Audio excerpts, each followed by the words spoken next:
So a little while ago, not that long ago, the American Heart Association published on its website as well as at their conference that a study linked intermittent fasting to heart disease.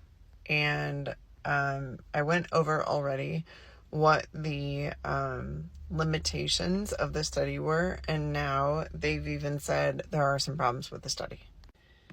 A couple days ago, someone said on a post that I made that intermittent fasting was essentially just calorie restriction.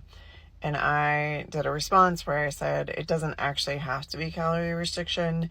You can get all the calories in that you need in a short window.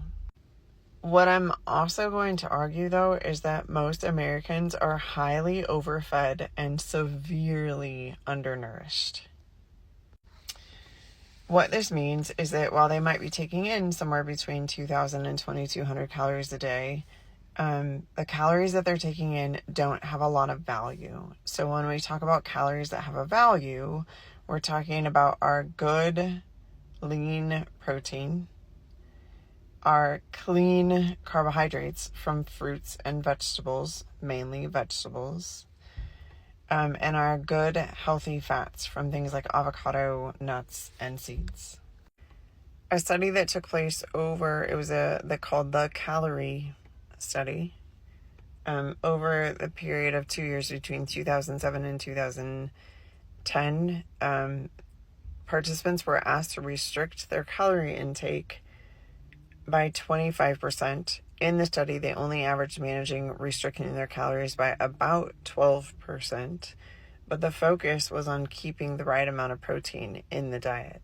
And what they found was that it actually reduced all causes of heart disease: C-reactive protein, high blood pressure, cholesterol, LDL cholesterol, that was the very dense, small particles, not the light, fluffy particles.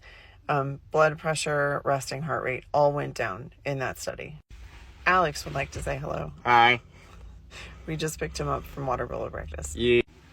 However, there are some people who may cause themselves some harm if they try and fast for too long.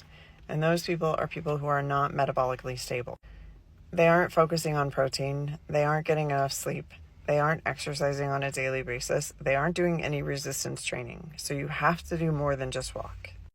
If you're doing things to create your cortisol spike and sustain a spike throughout the day, you're not metabolically stable. And therefore, fasting could lead to increased heart rate, increased blood pressure, and also the likelihood that you have a cardiovascular event because cortisol pumps epinephrine.